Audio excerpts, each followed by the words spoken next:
Hey, what's going on, everyone? It's only less than a week from the start of 2021, and I'm sure a lot of you guys are working on your New Year's resolutions, and I want to help you with that. If you've been interested in house flipping but don't know where to start, this video is made for you. You may have already heard that I started flipping houses 3.5 years ago, so I'm going to use my experience as a beginner to show you how you can start flipping your first house. In this video, I'm going to focus on the 3 things that you absolutely need to flip your first house: the money, the contractor, and the deal. I've mentioned some of the information in my previous videos, but I've also learned a few new tricks in the last few months, and I'm going to include these in this video. Make sure you watch until the very end because I'm going to share a few new ways to find deals. If you are new to my channel, my name is Elisa, and I started flipping houses in 2017, and I've been flipping 7 to 8 houses a year. I love being my own boss and living on my own terms, and I'm hoping to use this channel to help more people to achieve financial freedom. Let's start from the money. Many people have told me that they really want to try flipping houses, but the lack of money is their biggest hurdle. But the truth is, even if you don't have the money yourself, it's not that hard to get funding for your deals. In the last few years, the cost of borrowing has become lower and lower. You probably already heard that the mortgage interest is at historic low. Compared to other forms of investments, real estate is relatively safe and it's secured by tangible assets. So a lot of people who have money saved up are actually looking to invest or lend money into real estate investing so they can earn some return on their money. If the investor puts money in a bank, they're making less than 1% of interest. But if they go in a deal with you, they are going to make much more than that. So it's very attractive to investors to invest in real estate. If you live in an area where houses are not that expensive, you may want to try to borrow from your friends and family first. Because your friends and family already know you, they may trust you enough to go in a deal with you even though you don't have any experience yet. When you are borrowing from friends and family, you may be able to secure the interest at a lower percentage compared to many other sources, like hard money. We're going to explain hard money loans right after this. But let's say you are only paying your friends and family a 5% interest, which is a lot lower than what you would pay to a hard money lender. But this 5% is still a lot higher than what your friends and family are earning from a savings account. Another benefit of borrowing from friends and family is you probably get to have some flexibility with the terms. If you are borrowing a hard money loan, you have to pay interest every month. So that means you have to set aside some funds to cover the interest payments while you are flipping the house. But if you're borrowing from friends and family, you can probably negotiate with them and ask to pay the interest at the very end of the project when the house is sold, so you can use the sale proceeds to cover the interest payments. You can even offer them a profit split instead of interest payments, so you would only pay them interest if you are making a profit.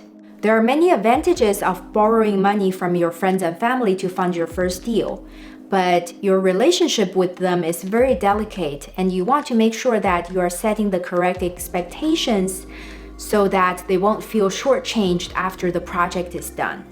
If you don't have any friends and family who can lend you money, or if you live in an expensive area like the Bay Area, you probably don't have any friends and family who can cover the huge price tag of $1 million on the purchase price, then hard money is probably your best bet. If you've never heard of hard money loans before, it's an asset-based loan that's commonly used to fund fix and flip projects. Hard money loans can cover up to 85 to 90% of the purchase price and 100% of the rehab cost, so it's a great source of funding for your first house flipping project. Compared to conventional mortgage, hard money loans don't care about your debt-to-income ratio or your W-2 income. So even if you don't have a full-time job, you can still borrow a hard money loan to fund your project. And you can even borrow multiple loans to fund multiple projects at the same time. If you're a beginner, you probably don't know any hard money lenders. What you can do is you can go on Google to do a search. Put in hard money lender and your location, and then there will be some results for your specific area. If you know other house flippers in your area, ask them what hard money lenders they use.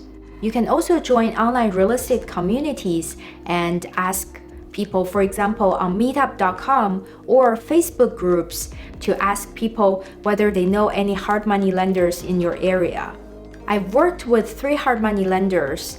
They are Conventus, Lending Home, and Ironbridge. I'm going to link them below, and you can look them up to see if they fund in your area.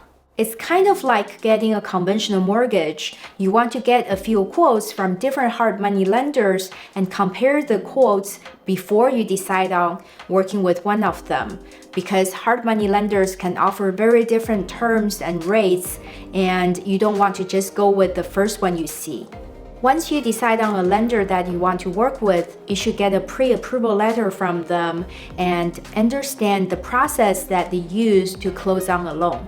It's important to understand the process they use because you want to be prepared to provide them all the paperwork they need. And you also want to have a good idea of how long it takes for them to close on a deal. A quick closing time can be crucial to your deal because the short escrow will allow the seller to get their money quickly, and it will make your offer more attractive. In the Bay Area, where hard money lending is very competitive, all of the lenders I've worked with are able to close deals in just 1 week. And it gives me an edge when my offer is presented to the seller, because when another offer comes with a conventional mortgage, it usually takes them 30 days or longer to close on a deal, and the seller would much more prefer working with me. If you want to learn more about hard money loans, check out this video. If you have a good W-2 income, of course, you can also get a conventional mortgage to fund your deals. But as we mentioned about hard money loans, conventional mortgage takes a lot longer to close on a deal, so you may lose that advantage. After you borrow from the hard money loan, you may still need help to cover the 10 to 15% of purchase price and the holding costs and the miscellaneous costs. That's when you may turn to a private money lender or an equity partner. Private money lenders are usually wealthy individuals that have a lot of funds and they want to get a good return on their money. You can find private money lenders by joining local real estate clubs or Facebook groups. When you are new in the business without a track record, you may have to offer a profit split instead of a fixed interest to make it more attractive for the investor to invest with you. If you are bringing in an equity partner, you want to be aware that there's a little more risk because your partner may not agree with you on every decision you make. But if you are not putting in any of your own money in the deal, then the risk is very limited because you don't have any money to lose. Before we move on to the next topic, click on the like button below so you can see more of similar content in the future. Once you figure out where your money is coming from, you can start looking for a contractor. You probably already heard, good contractors are few and far between. Many homeowners have had terrible experience working with contractors, and on my first flip myself, I've had to deal with a nightmare situation with a contractor, and you can check out my experience here. As I gain more and more experience flipping houses, I've learned a lot about how to find a great contractor and how to deal with contractors, and you can find all the tips and strategies in this video. There are also ways to reduce the contractor risk. For example, you can start off by doing smaller cosmetic flips. If you are only doing painting, flooring, and replacing retrofit windows, you probably don't have to get a building permit for the work. And instead of hiring a general contractor, you can hire subcontractors to do the work. When your budget is smaller and each line item is more straightforward, there is a lot lower risk for the contractor to cheat you out of your money. Another option is to partner with a general contractor on your deal. Many contractors have told me that they are very interested in getting into house flipping, so they are interested in partnering with a house flipper to learn about this side of the business. So you can bring the deal and they bring the materials and labor, and you pay all the work at cost, but after the project is done, you can split the profit. This way, you don't have to pay the renovation cost upfront, and because you are sharing the profit with the contractor, chances are that they are going to try to keep the cost down. The last and the most important part of the puzzle is the deal. If you talk to any house flippers, they will tell you that good deals are the hardest to come by. The good news is there are so many different ways where you can get deals from, and many of them are free.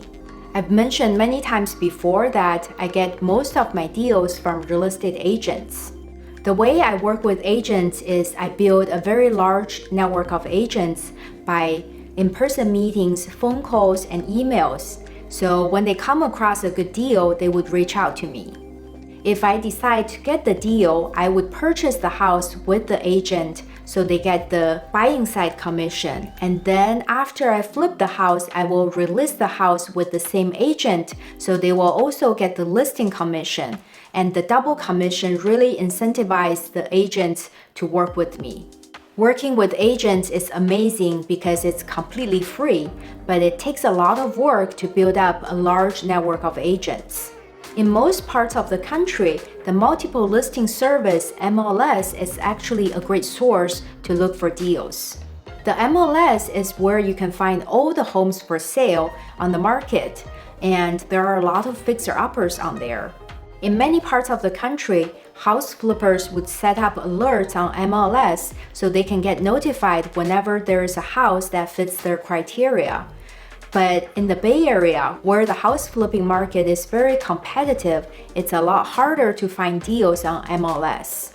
For the longest time, I've tried making offers on houses on MLS, but I've never got anything. But recently, I've come across a couple of deals that are listed on MLS where the numbers actually made sense. So I realized that a lot of people, especially in the Bay Area, are going about deals on MLS the wrong way. Most people who look for deals on MLS, they would look for deals that are priced lower than market price. So if you can get the deal at the asking price, then the numbers could work as a flip. But the problem is, in the Bay Area, a lot of times houses are not listed at the price that they are going to sell for. When a fixer-upper is listed at below market price, it attracts a lot of attention from regular home buyers and house flippers alike. And the final sale price usually gets bid up a lot higher than the original asking price. So if you are making an offer on a fixer-upper that's priced low, you are more likely to either not get the house because of the bidding war, or you are going to get the house at a much higher price for the numbers to work. So the deals I've seen on MLS are actually houses that are priced too high originally. Because the house is priced too high, fewer buyers are going to pay attention to the house, and the house is going to sit on the market for a while. After a few weeks, the seller is going to have to adjust their expectations. And at this time, if you're making an offer that's much lower than the original asking price, you actually have a good chance of getting it in contract. Getting deals on MLS is another great way to get deals for free, but it takes a lot of work because you probably have to make many offers before an offer is accepted. Another way of getting deals is through wholesalers. A wholesaler in real estate is an investor who gets in contract on a deal, but they don't flip the house themselves, and they assign the contract to another investor for a profit. I've wholesaled deals before myself too, and I've explained the process here. I've never really paid attention to this because I've come across so many bad wholesalers, and a lot of deals they've sent me don't make sense at all. Many times they would overestimate the after repair value and underestimate the rehab cost. And some of them tie up MLS listings at the asking price or even higher than asking price and try to wholesale the deal. But I realized that there are good wholesalers out there and it's worth it to build a relationship with them. The key in working with a wholesaler is you have to evaluate the deals yourself and you only trust your own numbers. To sum up the path to your first flip, you want to line up your money first. So you want to get a pre-approval letter from a hard money lender or get a commitment from a lender. You also want to start collecting contractor referrals.